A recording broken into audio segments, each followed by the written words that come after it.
In this video, I'm going to talk about how we understand relationships on a phylogenetic tree and how we can think about who is most closely related to who, or whom is most closely related to whom on a phylogenetic tree.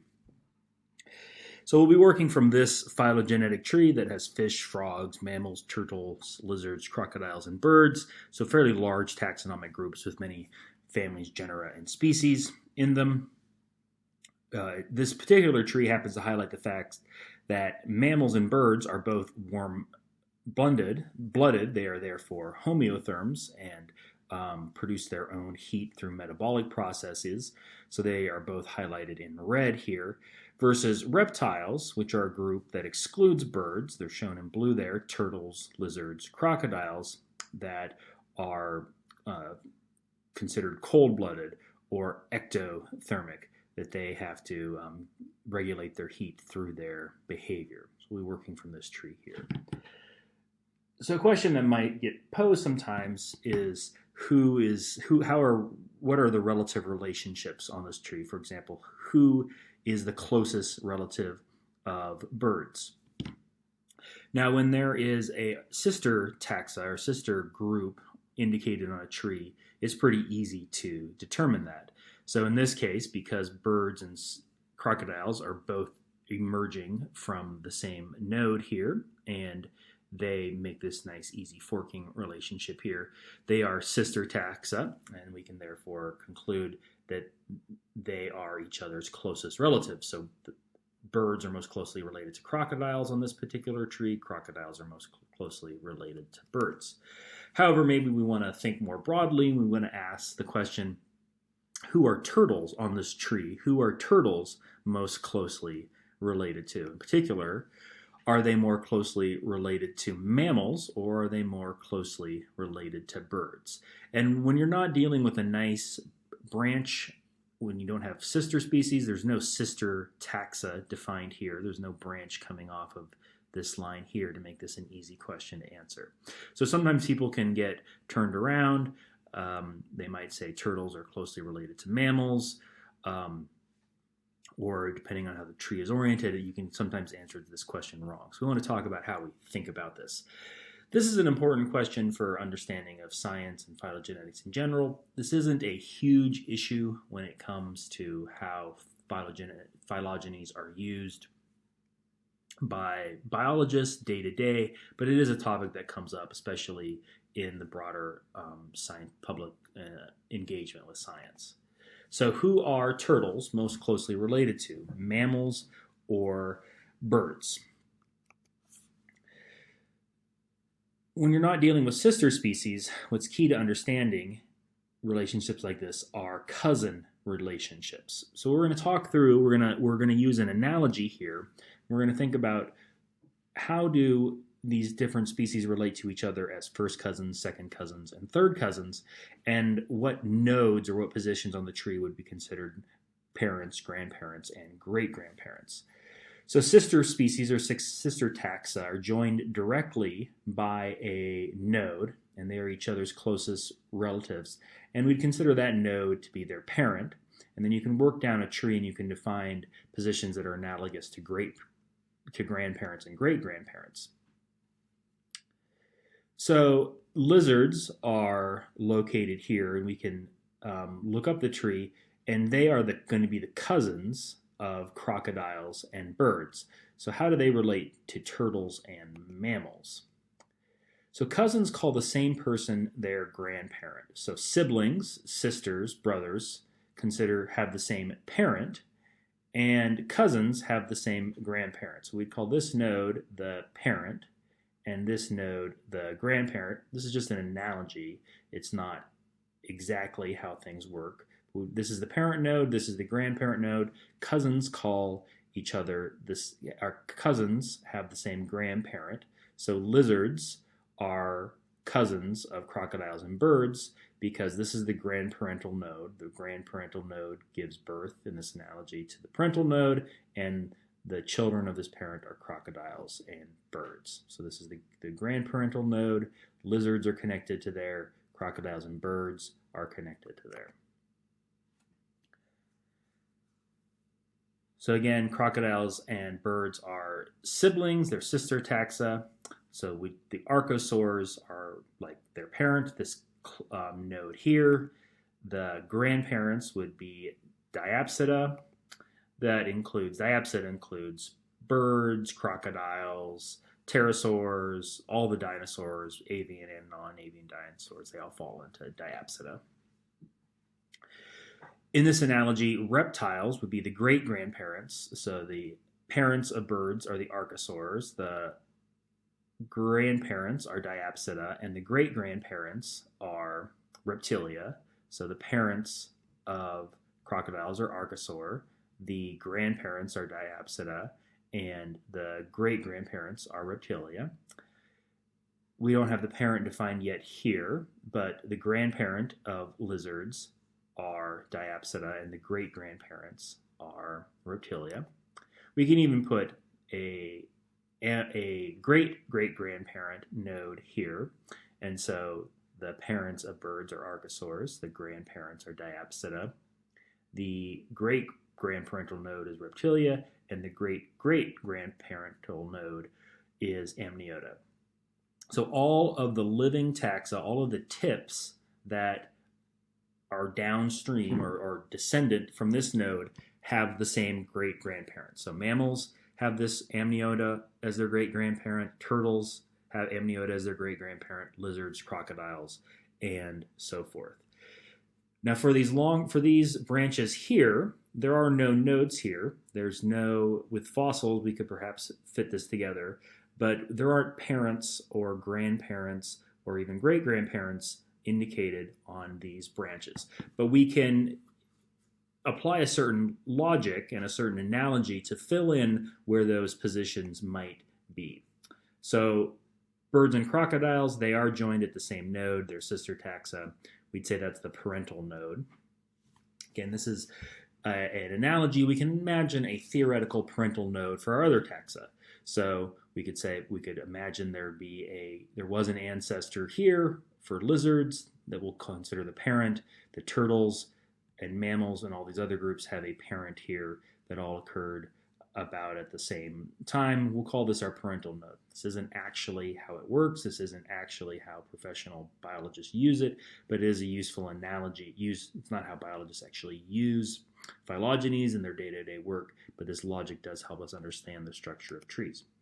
So we can add a grandparental node. So Diapsida would be here. So archosaurs parents, Diapsida are the grandparents. Diapsida, this node here, lizards are the grandchildren of Diapsida, crocodiles are the grandchildren of Diapsida, birds are the grandchildren of Diapsida. So we can add a grandparental node at the same level. You can think of this as the same generation. So this imaginary theoretical node here is the grandparents of turtles. This is the grandparents of mammals. We can go forward and we can define the great-grandparental node. So turtles, the great-grandparents of turtles is Reptilia, the grandparents of lizards is Reptilia, the grandparents of crocodiles and birds, and so forth. So this clade here of reptiles plus birds are all defined by this node as its great-grandparental node. And mammals are outside of this node. So all of the organisms in this clade are more closely related to each other than to mammals. All of the organisms in this clade are more closely related to each other than frogs, and so forth, because they all share this node. If you share a node, you are more closely related to each other than to organisms that are outside of that clade that don't share that node. So we continue to define our great-grandparental node. If we could put it on a tree, the grandparent would be here for mammals and frogs and so forth. So mammals, we would put their theoretical grandparent here, and they have different grandparents than turtles. They have different grandparents than frogs and so forth. So they're more distantly related. Notice we can add a great-grandparental node here for Amniota. Now, all of the taxa in this clade share this node. So they're all they are all related to each other, and everyone in this clade are more closely related to each other than to frogs or fish. So sometimes it can be tempting because sometimes turtles, lizards, crocodiles, and frogs are studied in the same department, or we talk about them in the same books. We call it the herpetology, or they're called herps. Sometimes it can be tempting because they bear some similarities to say turtles are more closely related to frogs, but in fact turtles are more closely related to mammals than they are to frogs. Lizards are more closely related to mammals than they are for frogs, because lizards and mammals share this node here, this great-great-grandparental node. So again, amniota are the great-great-grandparents of mammals. They're also the great-great-grandparents of everyone in this reptile and bird clade. So that includes turtles. This is the node for the great-grandparental node of turtles, of lizards, crocodiles, and birds, and so forth. So they all share the same. Everyone in this clade share the same great-grandparent. Lizards, crocodiles, and birds share the same grandparent. Now let's go back to our original question. Are turtles more closely related to mammals or to birds? And again, sometimes people can look and say turtles are more closely on this tree related to mammals. So maybe that means turtles are more, sometimes people can say turtles, the node, or the tip, turtles is close physically, in terms of distance on this particular graph, close to this tip for mammals. They're close together, they must be more closely related. But that's not how you interpret a tree.